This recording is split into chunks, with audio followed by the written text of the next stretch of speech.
All right, guys, back on Southeastern 16 with Max Barr, SEC Basketball Tuesday Come on. Come on. here on the show. We're going to talk a lot about some SEC basketball topics here in the middle of June, Max. We've got one in mind we want to sort of get to here in just a few, and that is, of course, talking about the potential to repeat for the SEC.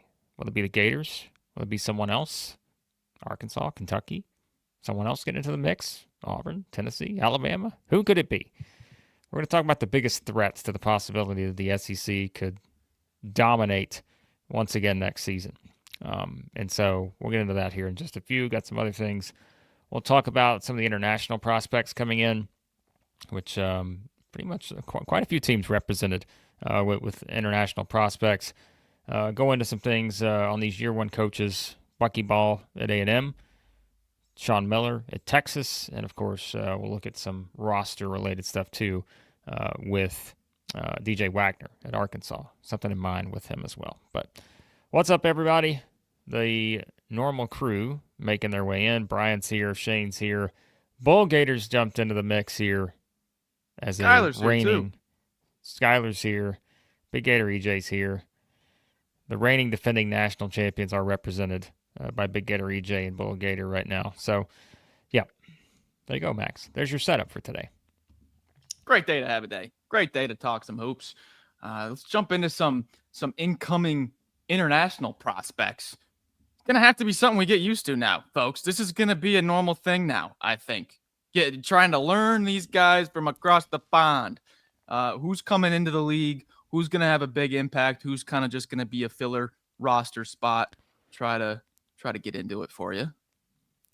The thing I'm going to enjoy most about this is the pronunciations and seeing if we can get these right every time. My guess is no.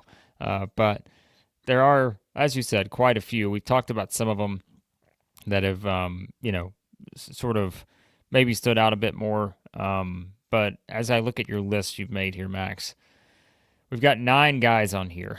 And, I mean, what we're talking about, again, this is not a new thing in terms of SEC going out, recruiting internationally, bringing in some guys that can make a huge impact. And I think when you kind of look at this group that we have here, there are a couple of these that, as we talked about them in our transfer reaction streams over the past month or so, we're like, hey, don't sleep on the idea that this guy could be a huge impact player. I know the Ron Zipper one we were talking about at LSU.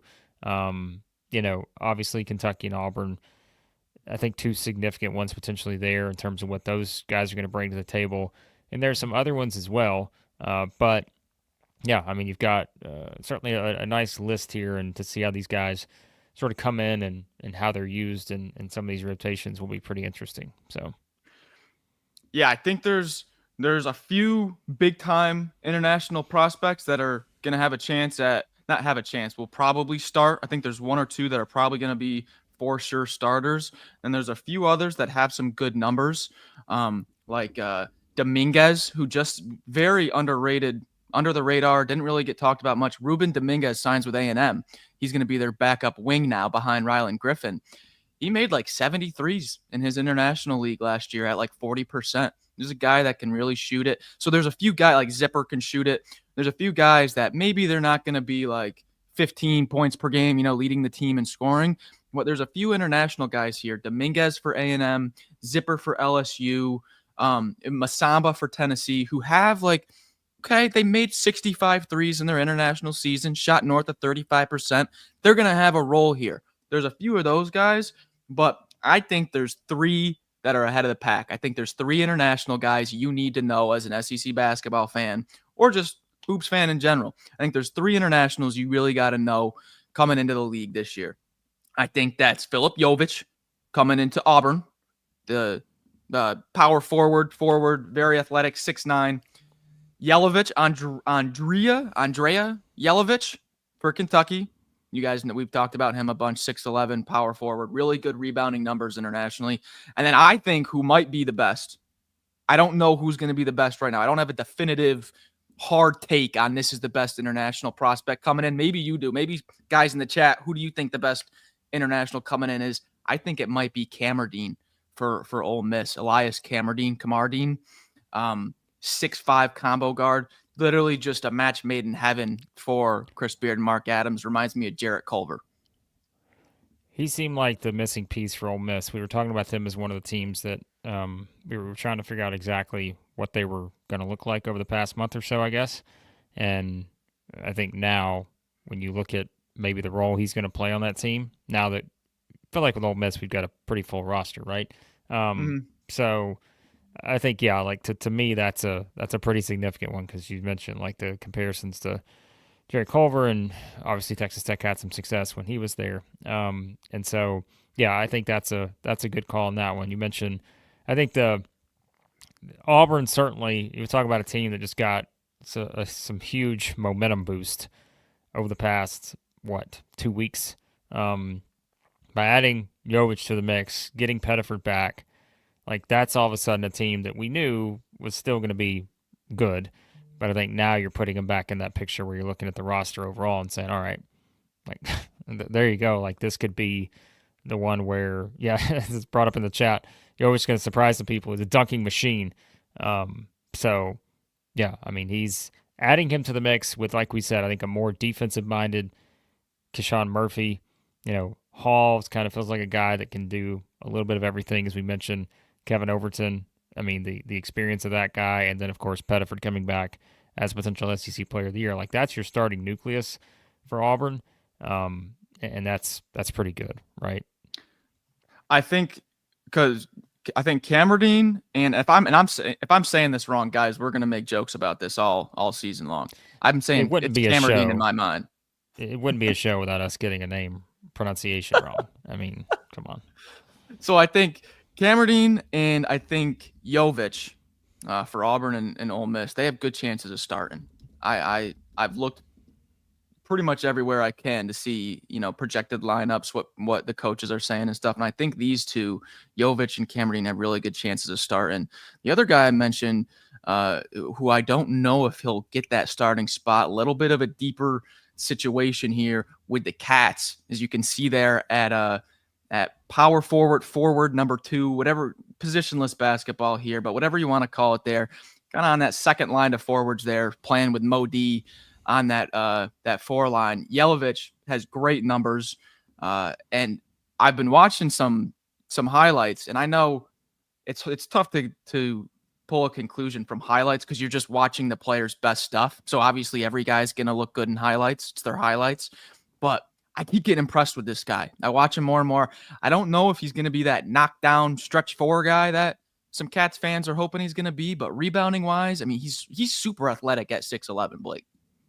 Yeah, there's no question. And it adds to the depth. I mean, you're going to hear us say this a lot. I mean, it's just Kentucky. The depth is there. And I don't see how you can question that based on all the options they have at their disposal. And, I think some of just and look, the Quayton's thing, we're going to keep talking about that too until we see the guy out there. I mean, I'm always going to take the optimistic stance. I'm not going to take the pessimistic stance when it comes to a player coming back and being able to, play such a huge role. And I think with him, to me, I'm just like, all right, if he comes back, he's a dude, like he's been a dude. Yelovich adds to the mix. They're different players. And then you got that. I like the teams where it's like, all right, you have different rotations, but like you have different guys too in terms of like their skills. And so you can mix and match and all this. You don't necessarily say, all right, this guy's going to come in and be the exact same player that guy was that he just subbed in for. No, like with this kind of Kentucky team, I think you clearly see it, right? Mo D's a different player than Brandon Garrison. Quaintance is a different player than both of them. Yelovich is a different player and so it's got to be exciting for Mark Pope because you can play so many different ways with at least I think you can do it with a backcourt too, but that front court especially. Once Quaintance is back, I'm like, you got a lot of different options there. So Blake, it's crazy you brought this up because I was thinking to myself the other day, like, what is the Kentucky lineup going to look like? Because I remember it was the Duke game and I think it was the Gonzaga game where we really learned like this Kentucky team just does not quit this year. They do not quit, and they got enough shooting to keep them in any game. You can never count them out. Yeah. It was kind of those big-time non-con games where we really learned that. And so I was thinking to myself the other day, what is Kentucky's lineup going to look like in the last 5 minutes of their biggest non-con games this upcoming year?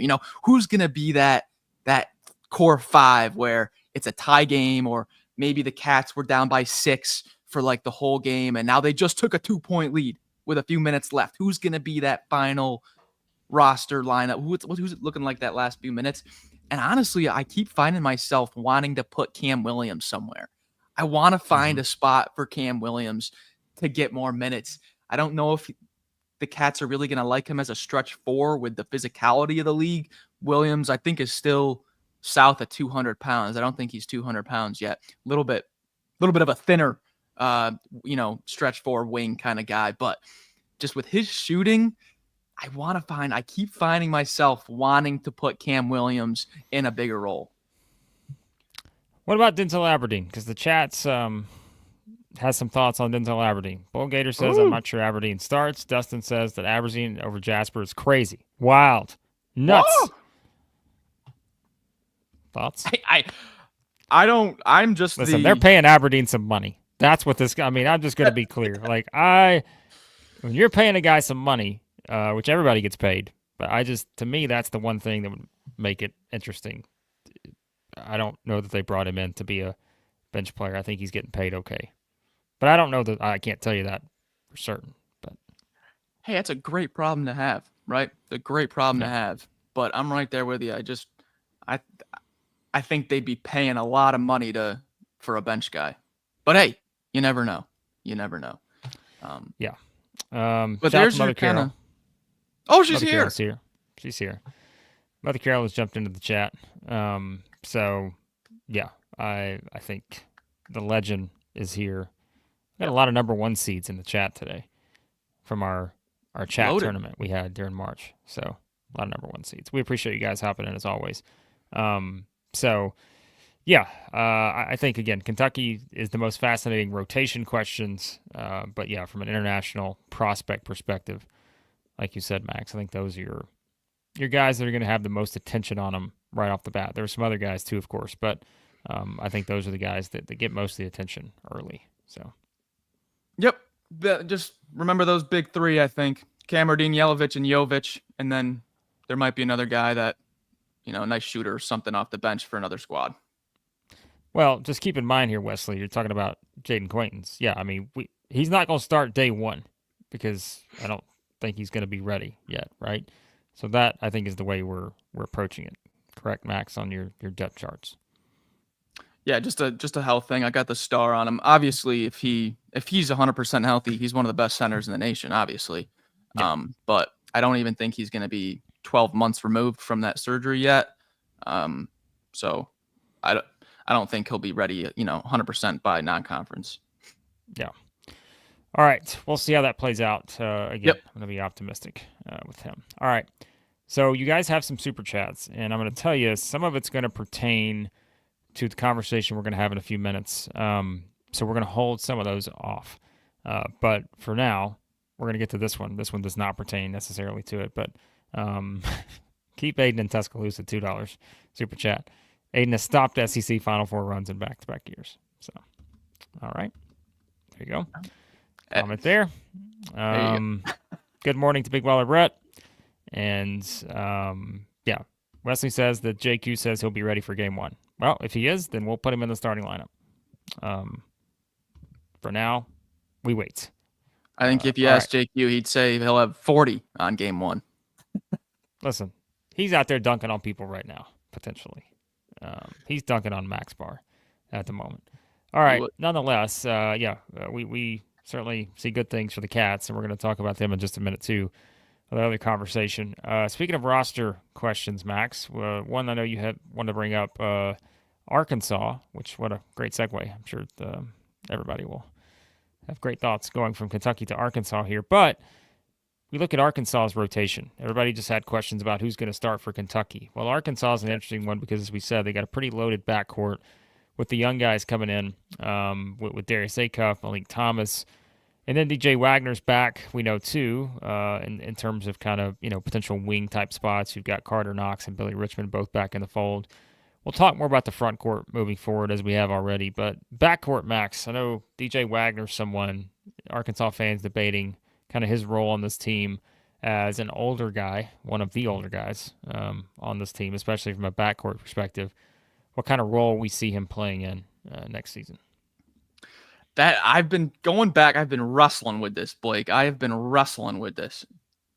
DJ Wagner starting or DJ Wagner off the bench. And right now, I think I'm sitting with DJ Wagner starting. I think I am. If you look at his numbers from last year, and he just was a machine for them down the stretch, just a minute machine.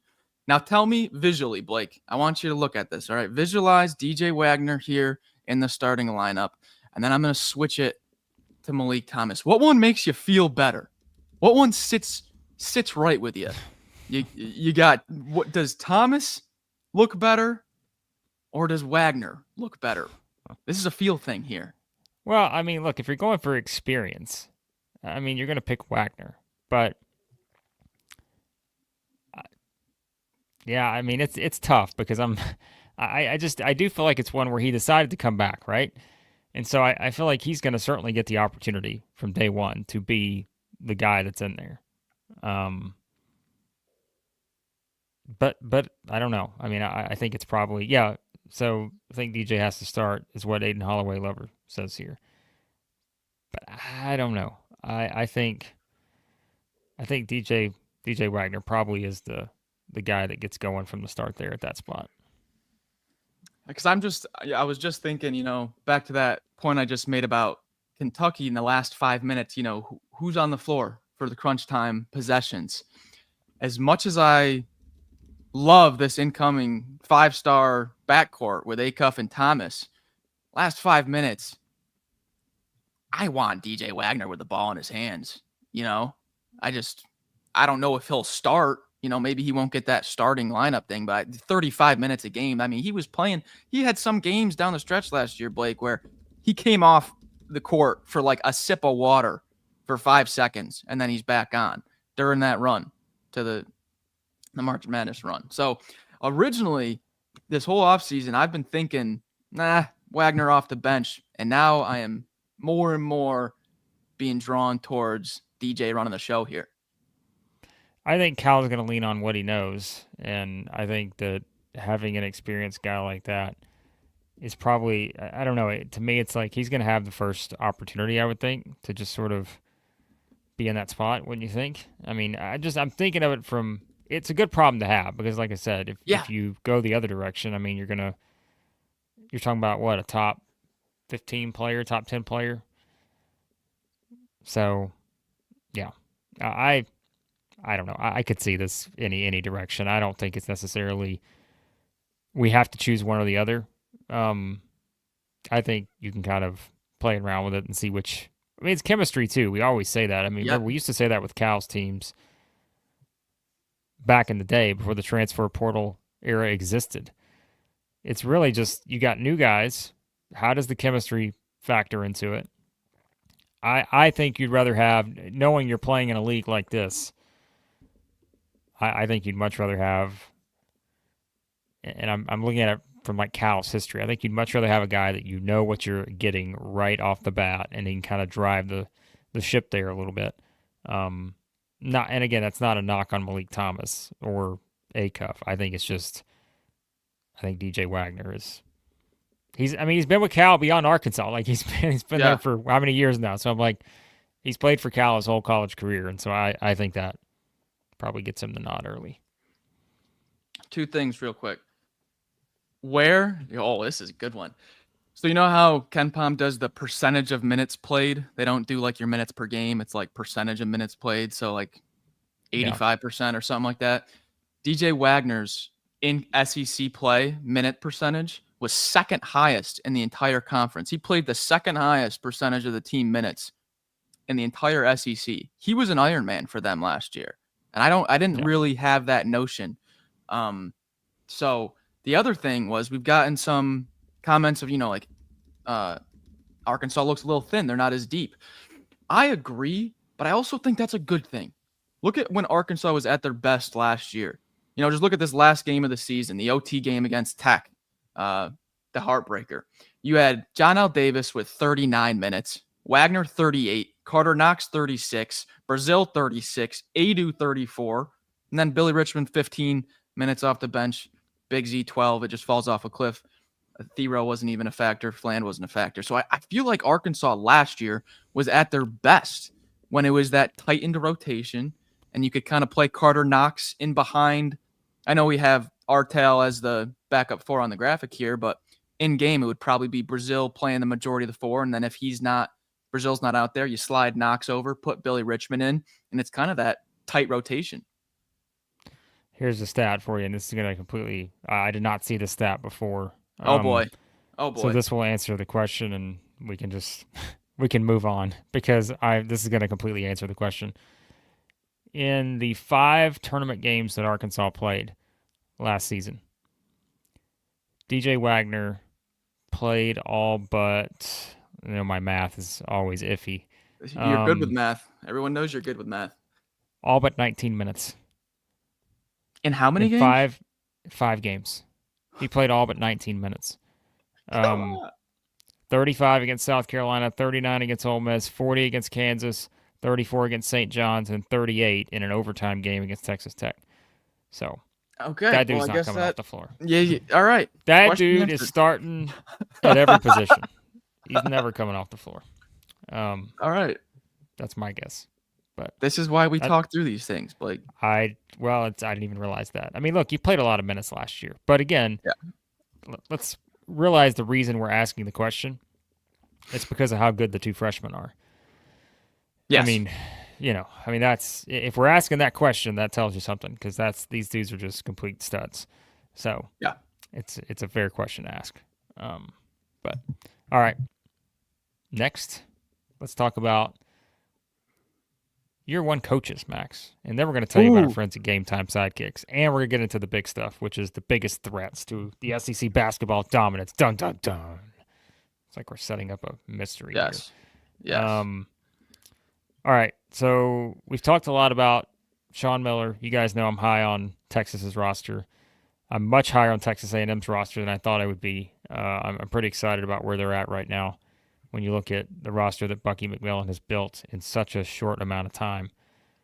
So I guess the question, Max, is there a chance that both these guys get their teams to the NCAA tournament in year 1? I think absolutely. And I was not expecting to be that strong of a response. These are 2 teams that we kind of picked our top 6. I think there's room for movement there with our top 6, but I think right now, I mean, there's a decent chance these 2 may be 7 and 8. And I may be higher on A&M than some people are, but I'm like, sleeper team, Vanderbilt, Missouri, those teams, I want to keep them pretty high, but I think right now I'd have Texas and A&M both ahead of them potentially. So, yeah. So this Ruben Dominguez guy, from Bilbao overseas, in 49 games, he shot 41.5% from 3, 68 of 164. He shot 88% from the free throw line. And this guy's a sniper, this Dominguez guy behind Griffin. And then I don't love the 5 spot offensively. Like Federico can crash the glass, and we haven't seen much of Vincent, but defensively, Federico, we know what to expect from him, and on the boards. But everything, I mean, Jakari Lane, he's a sniper, 41% from North Alabama from 3. We know Pop Isaacs, Griffin, and then I am getting closer and closer to putting Mackenzie and Backo on my first team all SEC preseason. After the NBA combine that he had, he could have stayed in the draft and gotten like a late 2nd round flyer pick or something like that. But I'm right there with you. I might like A&M better than this Texas team, Blake. I might like A&M better.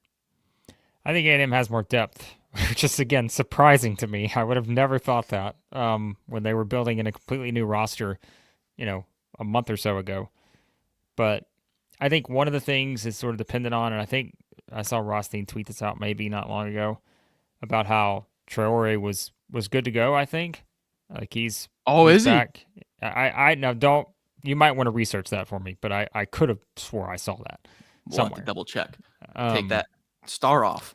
Well, I think that's what I saw. But I just think with A&M, they have a little more depth. And I think, too, this is a fair point from Aiden Holloway Lover. I still like the team. But I don't. Their shooting to me is a little bit questionable. But A&M has really grown on me. I'm not gonna lie. Like I think A&M that's a squad right there. I do. I think they've got more depth. And again, like even the guys you have on the bench right now, like I don't think all those guys have to play 20 minutes a game. No. I think you've got a very old team. I mean, look at the basically your top rotation. You got a lot of old guys who played a lot of college basketball at a high level. And you mentioned Federico. Yeah, he's not going to score a ton necessarily, but here's the thing. He's the defensive guy. He's going to make a huge impact on the boards, and he's probably still going to score 8 points a game because they're going to come off offensive rebounds, where he's just going to grab 4 and just put it back for 8 points. And so I think that's it. But see, they're like opposites for me, where I love A&M's kind of guard and wing depth and shooting, and I'm a little bit worried about maybe the depth at the 5, like Austin had mentioned in the chat. If Federico goes down, gets injured, picks up 3 quick fouls in the first half or something, they're probably going to be playing small. Maybe AG at the Aggie or AG. I'm going to butcher that name a million times, but I love his game. They're going to play a little bit small if something happens to Federico. Whereas Texas, I mean, they're going to throw Voki Titus at you. They're going to throw Traore at you. They got the freshman, John Clark, 6'9". He's a brute. Like, I really like Texas's front court physicality, but then they don't have A&M's shooting and guard depth. So it's like they each kind of trade that off. To answer the question, though, I think they're both dancing. Would you rather have more depth in the backcourt or front court? I have my answer. Oh. Honestly, I think you're going to say backcourt. You're going to say backcourt, and I want to say front court. No, I absolutely would say front court. Because I would say to me, that's where your front court guys are more likely to get in foul trouble. And I think, I don't know, like you're getting more physical type plays in your front court, which means there's more chances for injuries and fouls and those kind of things, right? Especially with the way the SEC plays, where you have so many plays at the rim. To me, I'm like, I think having front court depth is probably a little more important. But again, there's no. I'm sure there's someone who's done a study on that, but that would be interesting. That's the way I would see it, right? I mean, you'd like to have both. Which again, if we're looking at the best SEC teams last year, like Florida had both, right? I mean, they had good backcourt depth, they had good front court depth, but I think you could say their front court depth is what won them national championship. So argument to be made. Okay, you're gonna get a kick out of this, okay? So now that the rosters are actually pretty much set, except for maybe Tennessee, the Bart Torvik 2026 projections have kind of evened out a little bit. And now these are very, very loose. Do not put too much into this. However, I thought just for the sake of the conversation, this is pretty cool. In the national Bart Torvik preseason rankings for next year right now, Texas is 35th. Texas A&M is 36. they're literally right next to each other in the national rankings, 35 and 36. Right there, that puts you right on the right side of the bubble there. Probably a higher single-digit seed. Yeah. So where are they at SEC wise? So SEC wise. So are they behind the 6 that we've identified, or are they? Oh yeah. Is there anyone else ahead of them? Yeah, because what about Missouri. So there's a very tight group of Bart Torvik rankings. A&M is 36, Texas is 35, Georgia's 33, Auburn's 32, Oklahoma is 30. There's 5 teams between 30 and 36 of the national rankings. So try to separate them. One of those with Mr. Torvik I vehemently disagree with. That's Actually, why I there's said two they're very of them. loose. They're very loose. Actually, there's two that I vehemently disagree with. One's in a good way, one's in a bad way. I know which ones they are. You know which ones they are. Auburn is certainly the one that I'm like, hold on a second. I don't think that's right. Don't be shooting the messenger. Just read. There's another one, though, that I'm like, that seems high to me. But I'll let you guys figure out who that is. All right. Yeah, Bull Gator. I would agree, too. I think Florida's front and backcourt depth won on the national title. I would agree with that. Yes, I would play that there, too. So, all right. Let's see what else we need to get to here. I'll tell you what we need to get to. Let's talk about our friends, because I got a text yesterday, everyone. I got a text from someone, and his name was Max Barr. So Max Barr sent me a text yesterday, and he said, man, I just got something in the mail. Yep. I'm like, Max, what is this mystery item you've received in the mail? He said, it has arrived. Well, you know what we're talking about. The Game Time Sidekicks has arrived. But we didn't just get Max Barr this one, folks. We didn't just replicate this one right here. Make sure we get all of our teams on there. I don't want to leave anybody out. No. I made sure. No, Skylar, it's not a blow-up doll. I made sure that Max Barr got something else. Our friends at Game Time Sidekicks hooked up Max Barr with a national championship cup for the Florida Gators. Now, it's not going to make some of you guys happy. Look at the shine. But, listen, we like to celebrate national titles here at Southeastern 16. Even if it's not. Wesley, send that straight to the garbage can, he says. Bull Gator's all in on this one. Big Gator EJ's all in on it too, I'm sure. But there's only one of millions of items. This was my pillow last night. If it's Max actually slept on the Florida National Championship Cup last night.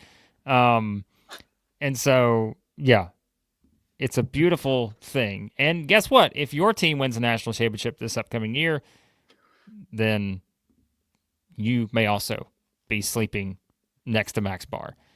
Yes. That would be strange, but you may be. But I'll tell you, our friends at Game Time Sidekicks, nothing strange about them, because they're officially licensed stainless steel drinkware. All the SEC schools are represented. You got over 350 more universities out there. If you want to check out some of the other stuff they've got, boom, that's it.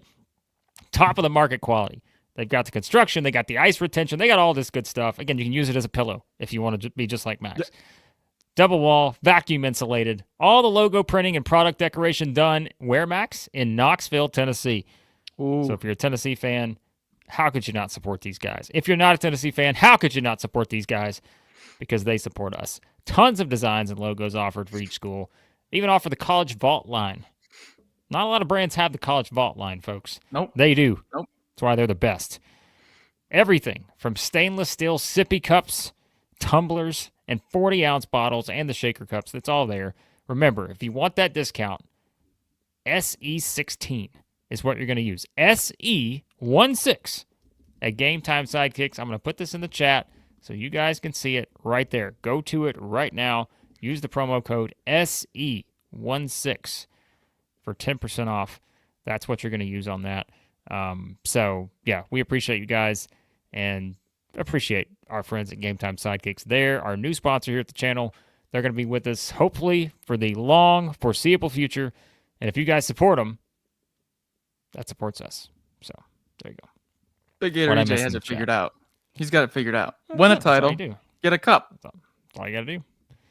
Seems simple enough to me. It's pretty simple. So, yeah, that is pretty much it. So, all right.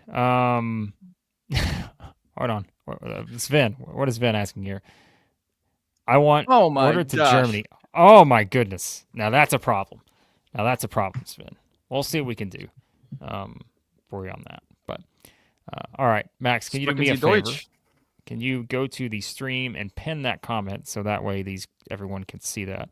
I can't pin it seemingly from StreamYard here. But, nonetheless, I will let Max do that. And in the meantime, we will get to some of your super chats because that's going to lead into one of the other things we're going to talk about here. Yeah, get spent some super chats for that shipping charge on that. So, all right. So I know people are asking. Sports Recaps jumps in and asks, do you think Florida can go back-to-back? Well, that's kind of the theme of the show here. after the first half. We jumped into the fun stuff. Now we're going to get into this.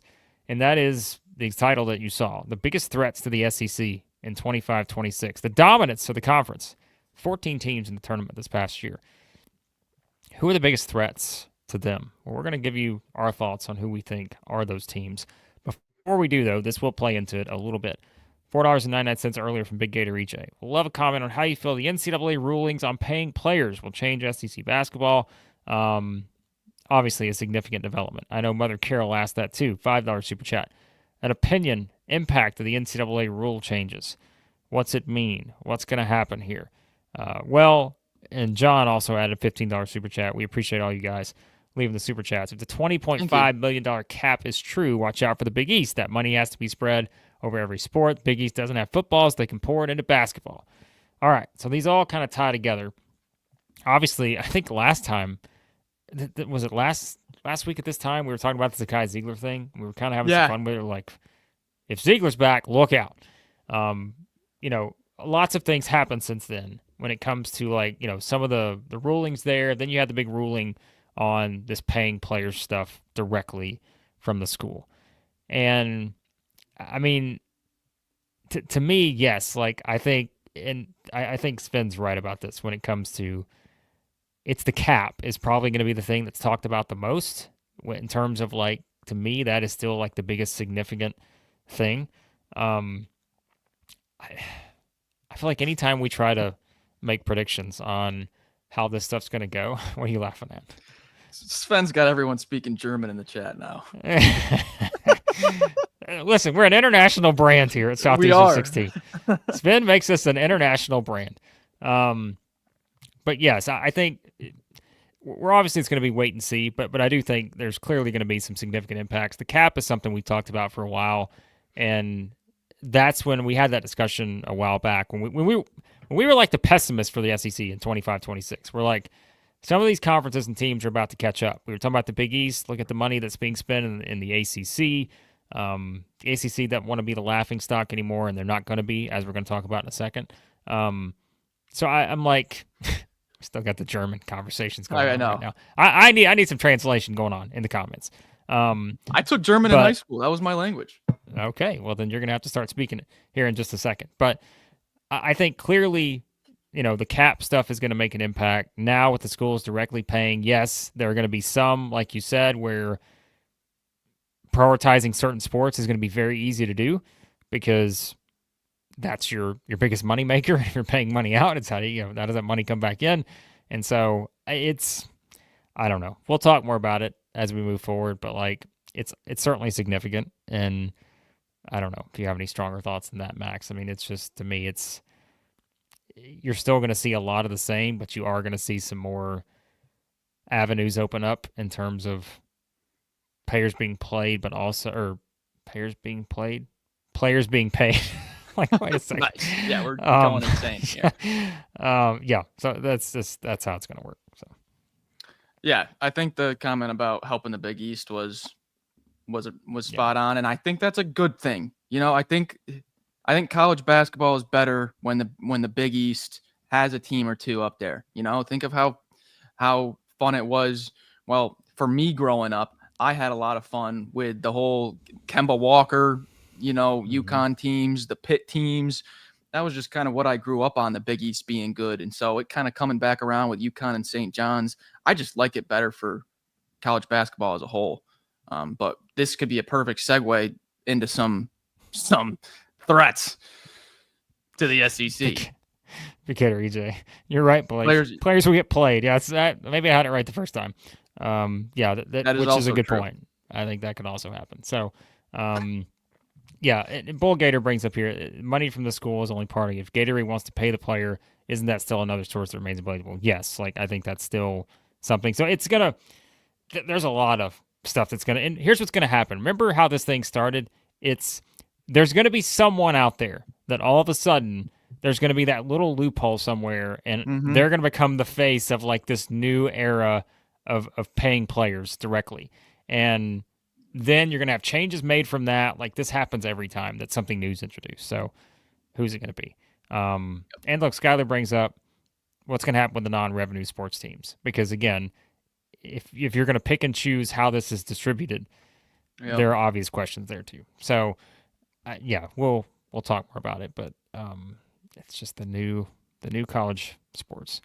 Okay, biggest threats to the SEC. Oh boy. So, again, I think it's a two-parter here. For the first part is, what's the biggest threat to the SEC being as good as it was last year? Well, we said last year. I mean, you've had about as perfect of a non-conference you could have had. Is that going to happen again this year? Probably not. It's going to be impossible to replicate that. I don't know that any conference will be able to replicate what the SEC did in non-conference play last year. It was the best case. Your worst loss of non-conference play came on opening night. And then from there, it was like smooth as could be. South Carolina lost to North Florida on opening night. That was the worst loss for the SEC in non-conference play. I don't remember the record. 1-something and 23, or 187 and 23, 185 and 23, something like that. It's going to be hard to replicate. So just by the nature of that, why? Well, because some of these other conferences are getting significantly better. The ACC had a really good offseason. Louisville had a good offseason in terms of the way they rebuilt their roster. Sorry, close your ears, Kentucky fans and everyone else. I mean, look at what Will Wade did at NC State. Like, Duke is going to be a national title favorite. You keep going down the line. I think North Carolina is going to be significantly better. And so you just keep going down the line to me, and that's like, all right, the ACC is not going to be what they were last year. And so I look at it from that perspective and think, okay, that's one of the things. Beyond that, I mean, the Big East, as we mentioned. I mean, you can tie that into the money talk, but with the Big East, I mean, you've got some teams that I think are clearly going to be in a position to have a lot of success, right? I mean, St. John's is going to be back. Can they not allow that second round upset next year? Yukon may be ready to grab another national championship. And you just keep going down the line, Max. I mean, that's the way I see it, at least right now. You've got your normal favorites, and I'll go back to DraftKings here. Houston and Purdue right now are currently your co-favorites to win the national championship, both, plus 1,000. Duke's at 1,100. Michigan's 1,500. Yukon 1,500. Florida at 1,600. BYU is kind of that team that's going to jump into the mix this year, obviously. And so, the SEC is still going to be really good. But I do think when you're talking about how the non-conference portion affects your overall NCAA tournament resume as a conference, probably going to pick up a few more losses this year, even if for the good teams, just because I think you're looking at some of these other conferences / teams have restocked and reloaded, and I think that could make a big difference potentially. Yeah, a lot of people have Purdue and Houston as their top favorites here for if we're talking about who outside the SEC has the best chance at a title. Purdue, you've got your All-Americans with Braden Smith and TKR. You bring over the South Dakota State Jackrabbit, Oscar Clough, and then you got the 7'3" guy, Jacobson, who, oh, wow, Purdue's got another 7'3" guy. Shocker. Yep. Where's right Sam back Smith? In the mix. Don't tell Sam. Oh, right back at it. And then that backup point guard, the international Mayer, he's supposed to be pretty dang good. So Purdue just returns the usual guys, and then they had a unusually good portal haul. Matt Painter dipping into the international pool and bringing over the Oscar Clough. That's a pretty good portal haul for Purdue. And then Houston, gonna be a little bit of a new look Houston, gonna be a little bit of the same. You're gonna still have Uzan, Sharp, and Tugler. My favorite, you're gonna, oh gosh, get ready for how much I'm gonna talk about JoJo Tugler this year, guys. He might be playing for the next 10 years. You may actually pay that guy to keep playing college basketball. So I love this man, JoJo Tugler. He's one of my favorite players ever.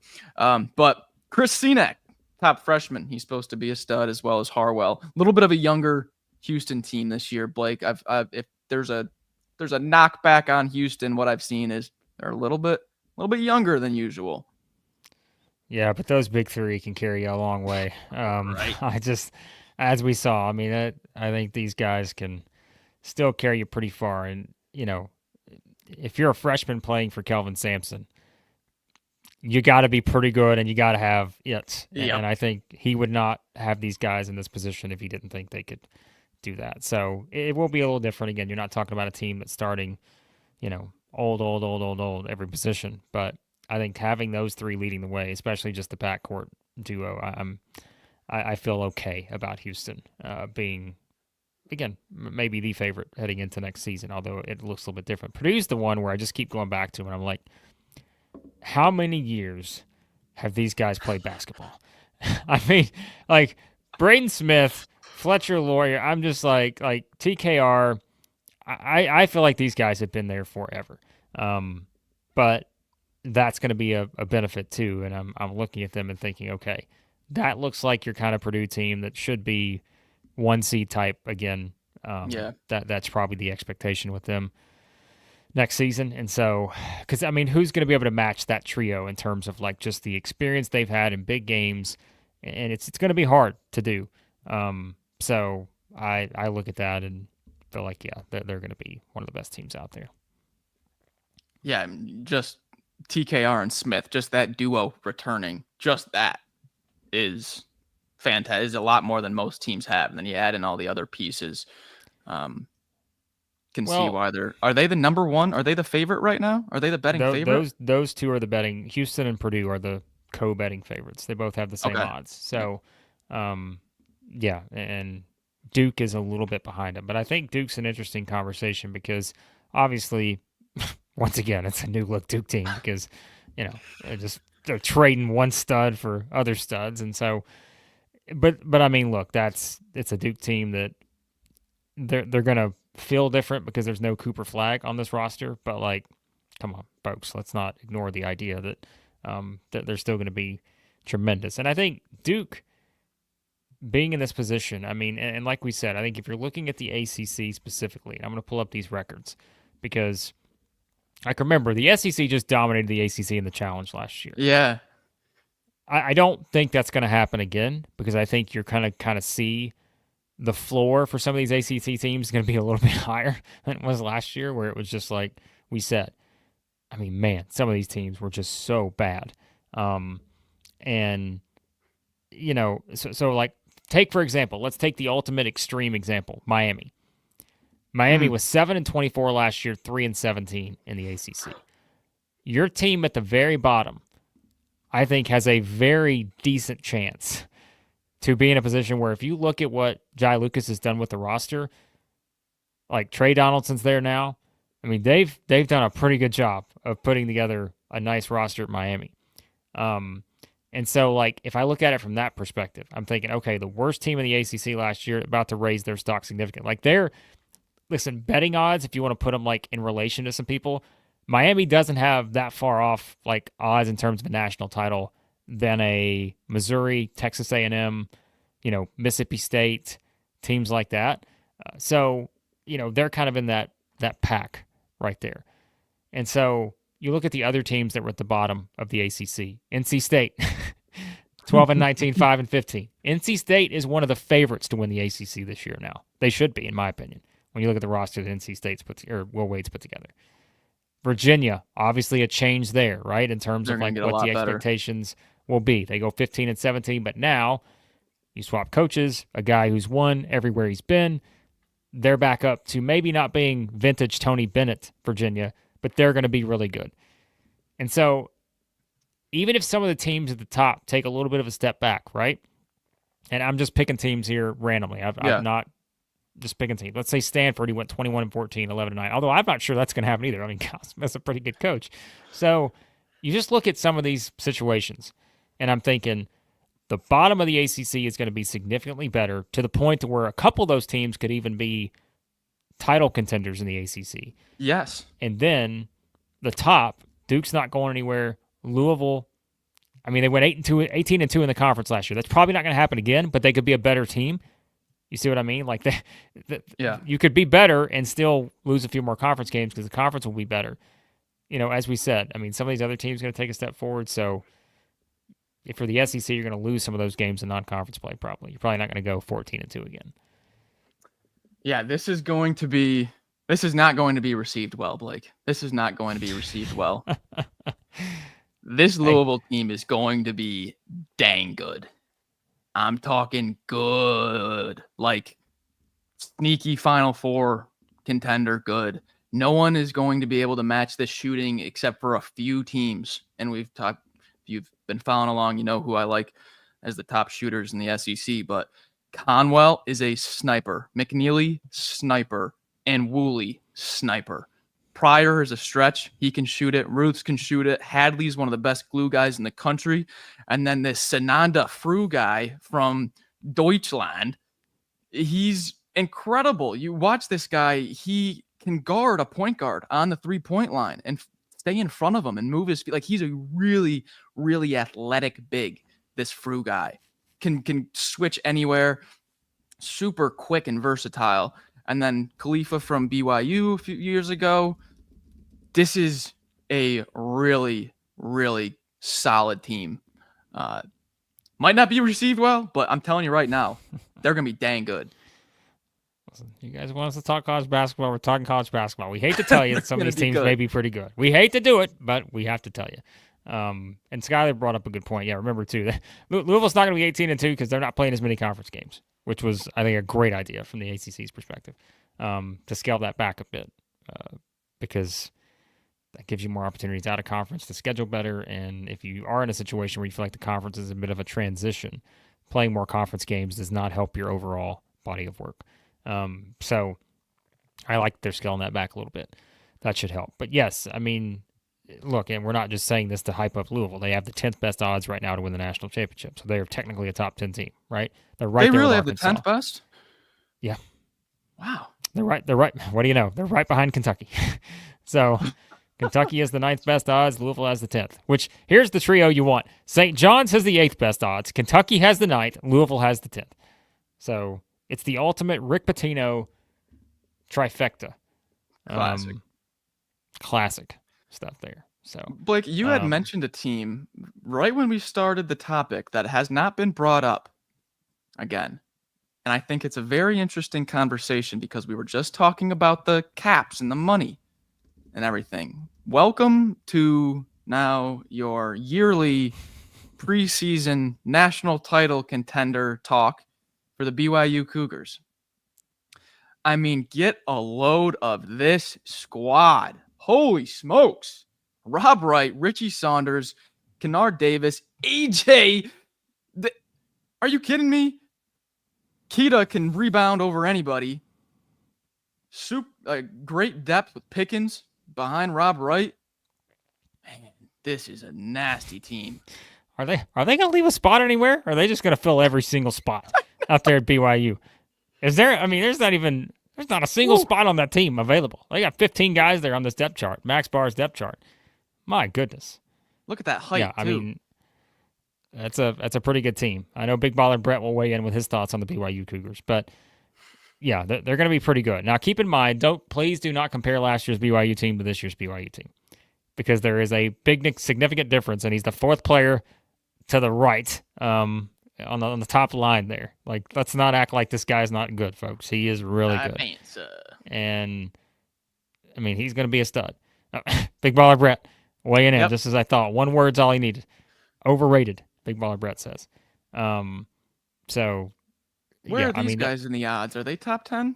They have the 7th best odds. I'm glad you asked. So, they have the 7th best odds right now, ahead of that Kentucky, Louisville, St. John's trio. Yeah. So Vegas is saying BYU is going to be a 2 seed. Yes, which I think is accurate. Sounds about right to me. So, I mean, if you look at it from a conference perspective, I would think that, let's see. I mean, Houston will be the favorite, but I would, based on these odds, UConn's or BYU's your second favorite in the Big 12. So, yep. So who else Houston, did we BYU. Miss? Well, we hadn't talked about Yukon that much, but I think, they're one of the teams, and Michigan too. They both have the same odds right now, plus 1,500. But I think Yukon, to me, this is like the Silas Demery edition. He's our guy. I think this to me looks more like, all right, what's that I see? A veteran front court for the Yukon Huskies, potentially leading them to a national championship? You don't say. With a But 7-foot freshman that no one's right, really heard of off the bench. yeah, I think Yukon Hmm. should be pretty good. So, and I think again, Demery's one that the Georgia thing. There were ups and downs like with anybody, but I think like to me, that dude can play, and I've always said that, and I think that this may be kind of that fresh start that he needs, and I would expect him to do really big things there at UConn, and then Michigan. You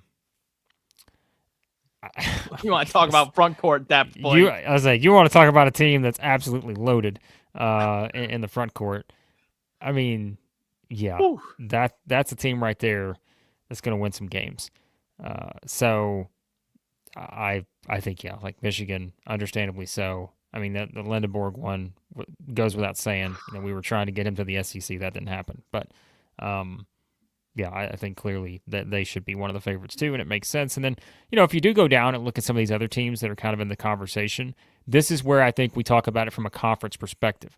All right, so after Arkansas, who has the 13th best odds according to this, then you get kind of a run of teams like Kansas, Arizona, Texas Tech, all from the same conference, right? Yep. So like Big 12 loaded. ACC should be much better. Big East, as we said, going to have some teams that have really put some money in. And we only talked about, UConn, but there are some other teams that have put some big money in from the ACC perspective, or excuse me, the Big East perspective. And St. John's too, we mentioned them. So I think that's what you're seeing, is just that I think the floor for some of the teams or some of the conferences that really struggled last year gets higher. The SEC is still going to have, as we mentioned, should have double-digit teams be in the conversation for the NCAA tournament. But if we're talking about a potential SEC title repeat after finally winning one for the first time in, 13 years, you've got some big threats to that. And you've also, again, in non-conference play, when you get into the challenge, when you get into the tournaments, you're going to have more of these teams that seemingly, because everyone was chasing after the SEC. We said it. Like, you knew some of these teams and conferences were going to go out and say, we gotta be better than that. And I think clearly a situation here where it looks to be the case with quite a few of these. So yeah, that Michigan, I'm going to bring back up that Michigan front court. There we go. Right on cue. How long can Amari Burnett play basketball? We're asking this about a lot of guys, folks. Like, it's not just Amari Burnett. We're asking this about a lot of guys out there. How long has that guy been playing? So I put out a tweet, probably a few weeks ago now, after Condon returned. And I said, all right, here's your best front court in America. And the only argument that I would say, okay, yep, I'll allow it, would be saying that Michigan's got him. Lindenborg, Morris Johnson, Will Shetter, Ade Mara. Whoo, that is a nasty front court, especially given that their coach is Dusty May. So it's just, that front court is going to kill some teams. Blake, I've got a little bit of a long shot. Okay. I've got a long shot. I haven't even told you this yet. I have not shared this with anybody. This might get me bad come next season. But I've got a long shot here. And I think this may be a team that's flying under the radar that is just going to be so tough to beat. They're just going to be a tough team to beat. And you're not going to see this coming. I'm talking, if I can load it into the StreamYard here, I'm talking about the Iowa Hawkeyes. Oh, wow. You did not see this coming, okay? Don't tell Missouri fans. Hear me out. Their coach is a star, Ben McCollum. He is a star. Fantastic coach. Bennett Sturtz is top 5 point guard in the country. Housen's a sniper. He's going to be able to shoot the lights out. They are so high on this Howard kid. Played a lot of big minutes as a freshman last year. They bring in Phil Garris. Kentucky fans, you guys are familiar with Phil Garris. We're going real hard after him. And then Manyawu, Cam, and Tavion Banks, that was their two-man front court. That was their two-man 5 rotation last year. They returned them also. This team, I'm telling you, you're going to think I'm crazy. They're going to be so dang tough to beat, though. Yes, that's what happened, Brian. Like their team just said, "Come on over, play for the Hawkeyes." It's the team yeah, from last year minus Mitch Muscari, yeah. plus Hausen and Fulgaris. I had to throw that in there because it's my little All those sneaky jokes we made contender. last year about, I think Chris said something that one day about how we needed to be watching Iowa and Wisconsin or something. We're like, you Wisconsin. kidding me? Are you kidding me? We're watching this over. I don't know who we're talking about. You may actually have to. Max may be watching Iowa over somebody. Next year. I was looking through that. Those are my. I'd say Iowa and Louisville are my two teams where I'm like, they're not going to be talked about as the top of the top, but you look at, they're just going to be so dang tough to beat. By the way, Wesley brought up earlier, and he's right. Khalifa did get his whatchamacallit denied, the waiver. So Like 100% denied? Yeah, got denied. He will not play in 25-26. Get him off the roster depth chart, Max. What are you Max doing? said, let me get to that right now. Get him out of here. So, yeah, it got denied. So, that's, based on what I see there. So, all right. Well, there you go. There's some thoughts on that. Yeah, I mean, I said earlier, I think NC State's a team that I would absolutely put in there. I don't know where they're going to be ranked, but Will Wade's one of the best basketball. Like, that dude gets the most out of his teams. And you can say what you want about everything else, but, like, dude's a winner when it comes to the basketball games. So, yep, that is. Let me pull NC State up here real quick, just because we haven't seen them yet. And they're going to be fun. I mean, I'm talking first game of the year. I'm watching NC State. I want to see how this team looks. This team excites me. Yeah, I mean, the Darian Williams one obviously was just like, I mean, are you kidding me? Like, Will Wade's out here pulling Darian Williams to the mix. I know. But pairing him with Vin Allen Lubin in the front court. Oof. Oh, my. And Arsenault. Oh, my. Yeah, and I forgot about that. Oh, boy. Yeah, NC State's going to be really good. To me, they're the second best team in the ACC, and I wouldn't even be against some people that want to put them up against Duke there. I mean, that's what I'm most excited about. Duke, NC State now, because Will Wade at Cameron, are you kidding me? Oh, can they just play there twice a year instead of splitting the home and home? I'm all in on it. So this team was like, they were really fun. They get Arsenault, they've got Holloman, really fun team. Who's it going to be at the 2? Is it going to be Breed or McNeil? Pretty much a coin flip. Whoever you want to put in your head there, Breed and McNeil, pretty much the same in my mind. And then you bring in Darian Williams, and it's like, oh, crap. They're going to be good. They're going to be really good. All right, so Max, I want you to write this down because Wesley just gave us a great idea for next week's show. I think we should put together our hopeful matchups for the ACC-SEC Challenge. I think we should put together our best matchups that we want to see. And he's got Kentucky versus NC State. Like, confirmed, baby. Confirmed. I think we should put together the matchups we would like to see and see what it looks like. I think that's a fun challenge for the challenge. So, I like that. All right. Let's see what else we've got here on this. Okay, so people were asking earlier. I know people have asked about different teams. Gavin said, why are we not talking about the Vols? Well, I'll tell you why we're not talking about the Vols, Gavin. Because they missed out on Desmond Claude. But Brian was asking about Missouri and Oklahoma. But in all seriousness, like when we do these each week, especially during the summer, we're not going to be able to hit on every single team every single time. And I think Tennessee's a team we will hit on the next go around because we've got some interesting thoughts on the Vols. Is that fair to say, Max? Yes. Yeah. Interesting outlook right now with Desmond Claude going to Washington to pair with Hannes Steinbeck. There's an international for you. Yeah. How you like them apples? Doesn't like a nice international drop on the way out here. So there you have it. All right. Let's talk about our friends real quick at Game Time Sidekicks before we hop off. They are doing a Father's Day sale, by the way. Father's Day sale, Max. Let's take a look at it. Should we do that? Because I think it's the countdown clock. I think really gets you. Like the clock is counting down right now, folks. Like that thing was at 45 seconds 2 seconds ago. It's at 43 now. It keeps going down. You're running out of time for the Father's Day sale at our friends at GameTime Sidekicks. You get 20% off, by the way, with the code Father's Day. Plus, you've got our code. I don't know if you can combine codes or not, but you know what? Give it a try. What's the worst they're going to say? Let them know that Southeastern 16 sent you. Lots of great deals over there with our friends at GameTime Sidekicks. Again, you got to check out the quality here. It's tremendous stuff. It's fantastic. Fantastic stuff they've got going on. So check them out, our friends, GameTime Sidekicks. And remember, if you promote them, they promote us. It's the circle of Southeastern 16.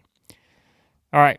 We appreciate you guys watching as always. We will have some more stuff coming up. We'll probably clip some of these conversations we have up for different videos. So if you want to weigh in more on those, you can do that as well. Check out everything else we got going on the channel. We're going to do a members Q&A too.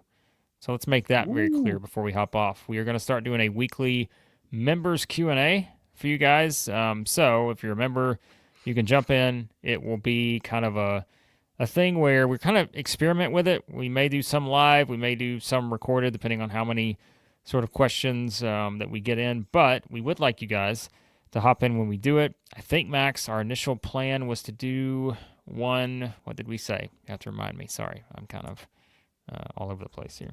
Possibly Thursday? Possibly tomorrow or Thursday, I think, is our plan for this week. So we'll let you guys know. We may do it Friday. We'll let you know. Either way, become a member. Sign up, $3.99 a month. It just means more. You get in our members Q&As where you guys can jump in, ask anything you want, and Max and I will just go live for an hour or so answering your questions. It won't be like this where we have all these topics coming in. It'll just be your questions and we'll react to them. So there you go. So check it out. Join the It Just Means More tier. If you're a member, get those questions in. Sven, you asked what time will it be? I'm guessing when we do it, whatever day it is, we're thinking right now it's going to be around 1 Eastern. So 12 Central is my guess on that. So that's kind of the plan right now, is how I have it. That way some people on their lunch break, maybe at work, something like that, if you're in the States, you can check it out. So, all right. We appreciate you guys watching as always. Support our friends at GameTime Sidekick. Support us by hitting the thumbs up, hit the like button, subscribe, all that good stuff. Thanks for watching. We'll talk to you soon. Southeastern 16.